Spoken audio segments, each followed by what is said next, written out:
What is going on, YouTube? PJ Devo here with another gameplay commentary here on Cranked Warthog. Warthog. I don't know why I couldn't just think of the map name. Anyway, topic of discussion today for you guys is MLG Columbus. So with MLG Columbus came a lot of upsets. There's no denying it. A lot of upsets. It's literally insane how many upsets there were with this tournament. A lot of people came in, or not a lot of people came in, but a lot of people thought coming in to the tournament that, excuse me, Curse Las Vegas was going to take first place, no problem, end of story. And a lot of people said Envy were going to take first place, no problem, end of story. And I think a lot of people ruled out Complexity because the fact that it was a new game and the fact that they're not really that good online. And a lot of people put Optic Gaming in the top 3 finish, which, to my surprise, they weren't able to achieve. I had them in my top 3. I actually had them as, I think, second in my top 5 predictions. But, going into this tournament, I had Curse, Optic, Envy, and Optic has already been knocked out. They were knocked out they lost in winners round 1 to Adversity, which was an AM team who came up through open bracket, and then they lost in losers round 2 to Justice, who was another, destroyed this kid in Top Jug, who was another AM team. And the fact is, they had no business losing to those teams. End of story. They're AM teams, you're a pro team, and that's not saying that an AM team can't beat a pro team, but they shouldn't have beat them to that level of caliber, level of, you know what I mean, you know what I'm trying to say. Optic took one map the entire event. They played 7 maps and took 1. Like, what is that? But anyway, besides the green wall, we then have Curse Las Vegas, who was knocked out. Curse New York was knocked out. A lot of other teams were knocked out that I can't remember. FaZe was knocked out. Soar was knocked out. A lot of teams were knocked out early that were predicted to make it pretty far. By a couple of AM teams. VQ, I'm pretty sure, just made it through. I think VQ is back in. I think they beat Adversity, who actually beat them in the open bracket. But Envy was looking so strong. Awesome game between Envy, excuse me guys, I'm getting kind of sick. Awesome game between Envy and Complexity. Went to game 5 of a 5. Game 5, SMD, round 11, Warhawk Search and Destroy, and they just, unfortunately, they couldn't pull it out. I really wanted to see SMD beat Complexity. When I'm not an Optic fan, I'm an Envy fan. I love Proofy. He's probably one of my top 5 favorite players in the game. Speaking of which, person that I met, really cool guy, Too Quick, also known as Aaron, whatever. Met him a few months ago back at an NJ Halo event. Really cool dude. We had a little bit of a bonding experience. Real nice dude, cool to talk to. Went up, talked to him, had a casual conversation with him. I mean, he is anybody else, but you know, he's a pro player. I'm sure he's been praised before, and he just, you know, it was real cool to talk to. Sat down, we had a little conversation. They actually took out Curse LV.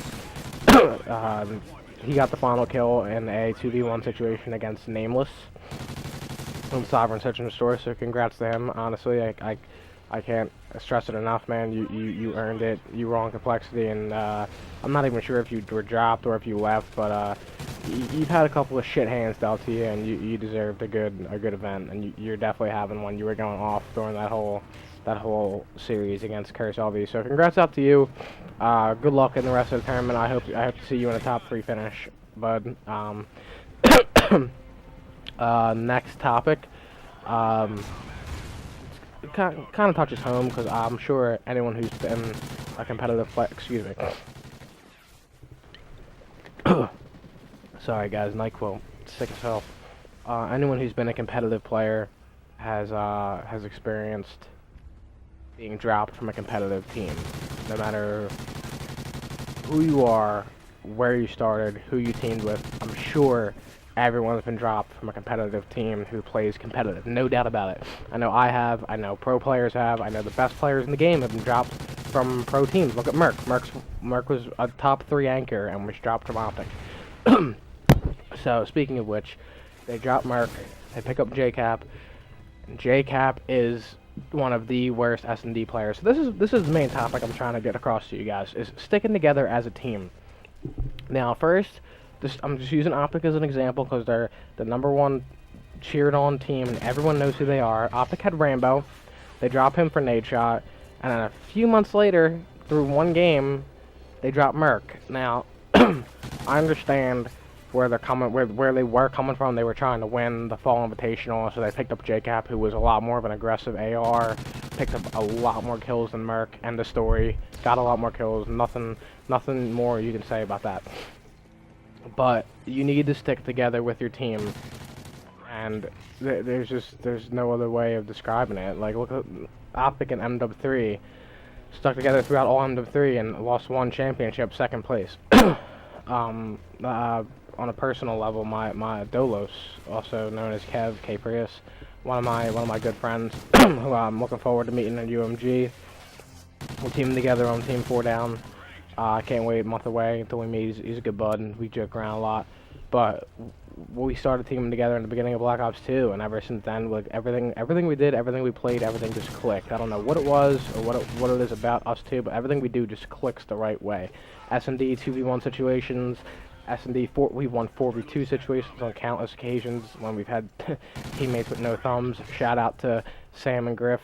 Sam and Griff are good players. They're just horrible at S&D. But anyway, back to what I'm saying is the point is that to this point now, when we play S&D and when we play Hardpoint, when we play Dom, even now when we play Blitz, because we've teamed together for a year, we just know how each other plays, and we know what each other has to do, or what we should do, or what we are doing in an intense situation in order to succeed.